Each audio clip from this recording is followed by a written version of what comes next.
Hey campers! My name is Alpenglow. I'm Spaghettio. And we're your head counselors for the summer. Your session is almost here.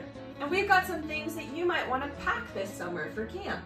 For example, you're going to want to take a nice t-shirt, maybe even one from a previous year. Next up, you might want to wear a sweatshirt for those cold nights. Alright boys, you're going to want to take a nice button-up shirt for banquet and flower Sunday. Or ladies, you might want to bring a nice dress. Next up, you might want to bring some closed-toed shoes, like tennis shoes.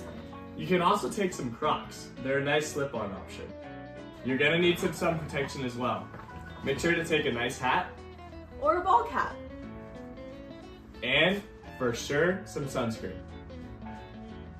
You might also want to bring some bug spray. Those bugs bite. Kids, if you have a Bible, make sure to bring it as well. Or a journal. We also do have some Bibles available for campers who might not have a Bible. Don't forget your water bottle if you have one. Finally, take an exciting costume. If you don't have a costume, we have a costume closet waiting just for you. See you soon!